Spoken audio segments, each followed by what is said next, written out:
तो दोस्तों आज हो गया 22 जनवरी 2021। बिहार समेत देश दुनिया के बड़ी और ताज़ा समाचार लेके आए सिर्फ आपके लिए। चलिए फटाफट खबर शुरू करते हैं। उससे पहले चैनल को अब तक सब्सक्राइब ना किया हो तो फटाफट चैनल को सब्सक्राइब कर दें, लाइक कर दें, शेयर कर दें ताकि इसी तरह की खबर आप हर रोज़ देख सकें। चलिए शुरू करते हैं आज की पहली बड़ी खबर। नए कृषि कानून को लेकर किसान और केंद्र सरकार के बीच जारी गतिरोध अभी थमता नजर नहीं आ रहा है। संयुक्त किसान मोर्चा ने कृषि मंत्री नरेंद्र सिंह तोमर की तरफ से 10वें दौर की बातचीत के दौरान कानूनों के 1.5 साल तक के लिए टालने के प्रस्ताव को गुरुवार को अस्वीकार कर दिया है।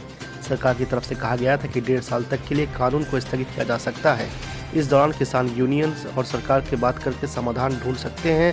सभी किसानों ने तीनों कानून को रद्द करने और एमएसपी पर कानून बनाने की मांग को फिर से दोहराया है।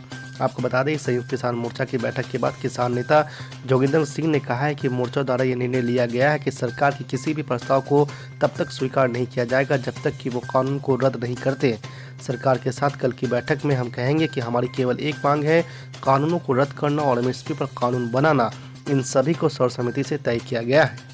आज की दूसरी बड़ी खबर, रामपुर की जौहर यूनिवर्सिटी पर हुई कार्रवाई को लेकर सपा खेमे में हलचल। इसको लेकर गुरुवार को आजम खान के करीबी और सपा सांसद डॉक्टर एसटी हसन ने सपा कार्यकर्ताओं के साथ गुरुवार को मंडलायुक्त ऑफिस से पैदल मार्च करके कलेक्ट्रेट में डीएम से मुलाकात की और उनको राज्यपाल को संबोधित ज्ञापन सौंपा। इस दौरान लोगों के हाथों में आजम खान और उनके बेटे का भी पोस्टर दिखाई दिया। वहीं दूसरी ओर सपा नेता यूसुफ मलिक ने समर्थकों के साथ डीएम को ज्ञापन दिया। आपको बता दें कि सरकार की ओर से जौहर यूनिवर्सिटी को लेकर की जा रही कार्रवाई से खफा सपा सांसद डॉक्टर एसटी हसन ने वर्तमान सरकार पर सपा और उससे जुड़े लोगों को बेवजह परेशान किए जाने का आरोप लगाया है। उन्होंने कहा है कि चंद पूंजीपतियों की मदद करने को सरकार शिक्षा के मंदिर को नुकसान पहुंचा रही है।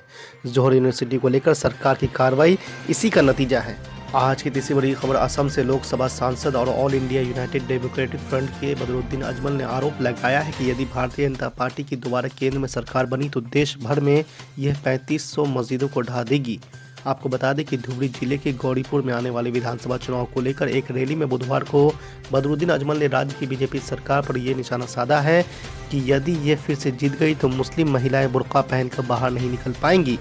आपको बता दें कि बीजेपी पर अयोध्या में 12वीं मस्जिद ढाने का आरोप लगाते हुए बदरुद्दीन अजमल ने कहा है कि बीजेपी ने देश भर में 3500 मस्जिदों की लिस्ट बना रखी है। यदि ये पार्टी फिर से केंद्र में सत्ता में आई तो इन सभी मस्जिदों को ढा दिया जाएगा। आपको बता दें कि 2005 में बनी बदरुद्दीन अजमल की पार्टी की मुस्लिम वोटर्स के बीच अच्छी पकड़ है। 126 सीटों वाली विधानसभा में एआईयूडीएफ के 14 विधायक हैं। साथ ही आपको बता दें कि राज्य में अप्रैल मई में विधानसभा चुनाव होने हैं। अजमल ने कहा है कि बीजेपी देश, महिलाएं, मस्जिदों और तलाक और दाढ़ी की दुश्मन है। बदरुद्दीन अजमल ने लोगों से अपील किया कि चुनाव से पहले भगवा पार्टी की ओर से दिए जा रहे पैसा स्वीकार न करें। आज की चौथी बड़ी खबर, बिहार के पूर्व मुख्यमंत्री राबड़ी देवी के आवास पर राजद विधायक दल की कल बैठक हुई। इसमें नेता प्रतिपक्ष तेजस्वी यादव समेत पार्टी के तमाम वरिष्ठ नेता मौजूद रहे। पार्टी के नेता विधायकों के साथ आगे की रणनीति बना रहे हैं। तेजस्वी यादव लगातार बिहार की नीतीश सरकार पर हमलावर हैं। पार्टी उनको हर मोर्चे पर घेरने को तैयारी में है। आपको बता दें कि 19 फरवरी से बिहार का बजट सत्र शुरू होगा जो 24 मार्च तक चलेगा। माना जा रहा है कि सदन के अंदर भी सरकार को घेरने की रणनीति पर अभी से काम होने लगा है। तेजस्वी यादव ने इससे पहले कहा था कि अगर बजट सत्र परंपरागत ढंग से नहीं चला तो हम इसका बाइकआउट करेंगे और मुख्यमंत्री और दोनों उप मुख्यमंत्री के आवास का घेराव करेंगे। आपको बता दें कि राज्य में लगातार बढ़ रहे अपराध के मामलों पर भी मुख्यमंत्री नीतीश कुमार राजद नेता तेजस्वी यादव के निशाने पर है। वो पहले ही कह चुके हैं कि अगर 1 महीने के भीतर इस पर काबू नहीं पाया गया तो महागठबंधन के सभी विधायक राष्ट्रपति के समक्ष जाकर बिहार की कानून व्यवस्था की स्थिति से उन्हें अवगत कराएंगे। माना जा रहा है कि विधायकों संघ बैठक में इस मुद्दे पर भी चर्चा हो सकती है। आज की पांचवी बड़ी खबर, बंगाल में चुनाव से पहले मौलाना अब्बास सिद्दीकी ने बनाया नया राजनीतिक संगठन असदुद्दीन ओवैसी को लेकर कह दी बड़ी बात। जी आपको बता दें कि पश्चिम बंगाल के हुगली जिले में फुरफुरा शरीफ दरगाह के एक प्रभावशाली मौलाना अब्बास सिद्दीकी ने आगामी विधानसभा चुनाव से पहले गुरुवार को एक नया राजनीतिक संगठन इंडियन सेकुलर फ्रंट की घोषणा की है। पीरजादा सिद्दीकी ने कहा है कि नवगठित संगठन राज्य में होने वाले विधानसभा चुनाव में सभी 294 सीटों पर चुनाव लड़ सकता है। आपको बता दें, कोलकाता प्रेस क्लब में अपने राजनीतिक संगठन की शुरुआत के मौके पर सूफी मजार के प्रमुख सिद्दीकी ने कहा है कि हमने इस पार्टी का गठन ये सुनिश्चित करने के लिए किया है कि संवैधानिक लोकतंत्र की रक्षा हो, सभी को सामाजिक न्याय मिले और हम सभी के सम्मान के साथ रहें। उन्होंने कहा कि आने वाले दिनों में हम जनता तक पहुंचने के लिए कई कार्यक्रम आयोजित करेंगे। आपको बता दें कि समाचार एजेंसी एएनआई के मुताबिक असदुद्दीन ओवैसी के बारे में पूछे जाने पर अब्बास सिद्दीकी ने कहा है कि ऑल इंडिया मजलिस इत्तेहादुल मुस्लिमीन के चीफ असदुद्दीन ओवैसी साहब मुझसे मिले और हमने उन्हें विस्तार से बताया।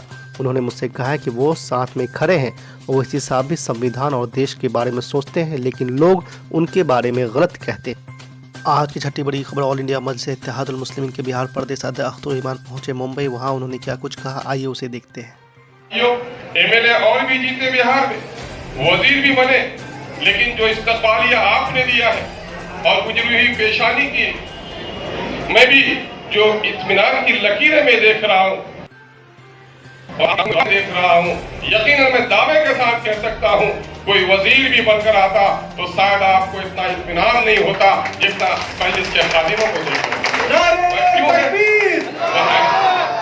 वो ऐसा इसलिए है शायद कि कोई मुसाफिर किसी शहर में जाए, जेब में गिनती के चंद पैसे हो और किराए के किसी होटल में ठहरे। होटल में बड़ा आराम भी था, बड़ी आसाइश भी थी, लेकिन उसके दिल में ये खौफ था कि जब जेब के पैसे निकल जाएंगे तो फिर मेरा ठिकाना क्या होगा। यकीन जानिए, अगर वो किसी का मेहमान भी हो जाए, 5 स्टार होटल में भी रहने का मौका मिल जाए, लेकिन उस शहर में अगर एक झोपड़ी उसको अपनी नसीब हो जाए तो उस झोपड़ी में जितने सुकून की नींद आएगी 5 स्टार होटल में उसे नींद नहीं आ सकती। दूसरी पार्टियों में आपके लोग वजीर बने थे, लेकिन आपको वफा, आपको मुसर्रत, आपको वो इत्मीनान हासिल नहीं हुआ था, क्योंकि आप किराए के मकान में थे और मजलिस जो जीती है लगता है किसी बाप का नहीं, अपना मकान है। दरअसल हुआ क्या, इस मुल्क की तारीख मुझे चूंकि भाई फैयाज साहब ने इजाजत दी है कि जरा तफसील से बात कर लूं, अगर आप इजाजत दे दें तो इस मुल्क की थोड़ी मादी की तारीख में आपके सामने में दोहरा। मेरे अजीजों और मेरे नौजवानों, मेरे बुजुर्गों, अल्लामा इकबाल ने बड़ी उम्दा बात कही है कि बाप का खबर नगर बेटे को असबर हो तो फिर कसर साहबे मीरा से पैदल क्यों करो। तारीख से अपनी वाक़िफ़ियत होनी चाहिए। ये वतन अजीज जो बेशुमार धर्मों का देश है, ये वतन अजीज जो कई मजहबों का देश है, यहाँ अलग अलग मौसम ही नहीं, अलग अलग धार्मिक आस्थाएं, मजहबी अकीदे भी हैं, रंगो नस्ल के झगड़े भी हैं, लेकिन इस मुल्क में अगर तकरीम इंसानियत का पैगाम, अगर दबे कुचले और दलितों को उसके इंसान होने का एहसास किसी ने दिलाया और इंसानों पर जुल्म कर रहे इंसानों के खिलाफ किसी ने तहरीक उठाई, वो कोई और नहीं था, मेरे ही आबा थे जो इस मुल्क में हमने पैगाम मोहब्बत दी है। हमें से नफरत के दरमियान में मोहब्बत का पैगाम, जुल्म के दरमियान में अदल का पैगाम देने का अगर किसी ने काम किया है तो हम ही ने किया है। तारीख शाहिद है कि इस मुल्क में टुकड़े टुकड़े के हिंदुस्तान को, अगर इस अजीम हिंदुस्तान टुकड़े टुकड़े में बटे हुए भारत को अगर अखंड और महान भारत अगर किसी ने बनाने का काम किया है तो किसी के बाप ने नहीं किया, वो औरंगजेब रहमतुल्लाह अलैह ने किया है, जिसका लहू का हम वारिस है।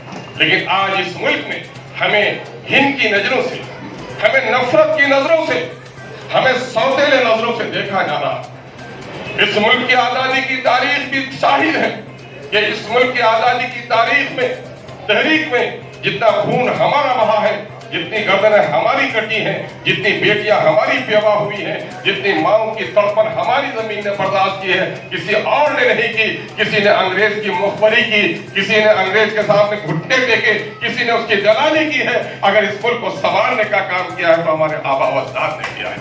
आज उस अजमत रफ्ता की और इस मुल्क में जब हुकूमत हमारी रही तो हमने सबके साथ इंसाफ किया। हमारी अजमत की कहानी सिर्फ लाल किला का हुस्न नहीं कहता, सिर्फ ताजमहल का हुस्न नहीं कहता, लाल किला की अजमत नहीं कहती, कुतुब मीनार का बुलंद मीनार नहीं कहता, जामा मस्जिद के मुकद्दस मीनारों की सिर्फ शहादत नहीं है, बल्कि इस मिट्टी को कहीं भी नहीं छोड़ो तो हमारे आबा व अजदाद के लहू के कतरे उसके साथ टपकेंगे। इस मुल्क को हमने इतना संवारा है, लेकिन आज इस मुल्क में क्या हाल है। इस मुल्क में टर्निंग पॉइंट था जब इस मुल्क में बाबरी मस्जिद को तोड़ा गया। याद होगा वो काला दिन 6 दिसंबर जो आप कभी फरामोश नहीं कर सकते। याद होगा बाप की मैयत भी उठी थी, माँ का जनाजा भी निकला था, बेटे की शहादत भी आपने देखी होगी, लेकिन वो तारीख याद नहीं है। अगर आपको कोई तारीख याद है जो भुलाए भी नहीं भूल सकते, वो 6 दिसंबर की काली तारीख है जिसे हम कभी फरामोश नहीं कर सकते। उसके नतीजे में शहर बम्बई में भी आपको सन 1993 में शायद बड़े जुल्म से आसना होना पड़ा है। आप देखेंगे कि उसके बाद से इस मुल्क में अहले जुनून और पागलों की एक जमात उठी जिसने इस मुल्क से कहा कि हम इस मुल्क के बेटे हैं, ये हमारी माँ है। लेकिन मैं ऐसे गद्दारों को क्या कहूँ कि नादानो, तुम किसे भारत कहते हो? भारत मिट्टी के टुकड़े का ही नाम नहीं है, कण कण का नाम भारत नहीं है, बल्कि जन जन का नाम भारत है। मिट्टी को पेशानी में लगाते हो और अपने भाइयों के गर्दनों पर तलवार चलाते हो, तुम कभी भारत के सच्चे संतान नहीं हो सकते। क्योंकि माँ अपने बच्चों से प्यार करती है। अगर तुम इस वतन को माँ कहते हो और हम कहते हैं ये मेरे बाप की सरजमीन है, हम तुमसे कहीं पीछे नहीं रहते। लेकिन अगर तुम बिलफर्ज कहते भी हो कि मेरी माँ की सरजमीन है, ये मेरी माँ है, तो कान खोल कर सुन लो, माँ अपने सब बच्चों से प्यार करती है। लेकिन जो बच्चा लंगड़ा हो, लूला हो, कमजोर हो, बीमार हो, माँ उस बच्चे से ज्यादा प्यार करती है और यही चाहती है कि मेरा दूसरा सेहतमंद बेटा, मेरा दूसरा खुशहाल बेटा भी मेरे कमजोर बेटे के साथ इंसाफ करे, मरम्मत करे, मोहब्बत करे। माँ मोहब्बत देखती है। खुशहाल बेटा जब कमजोर बेटे को साथ देता है तो माँ के आत्मा को संतुष्टि मिलती है, उसके रूह को तस्कीन मिलती है।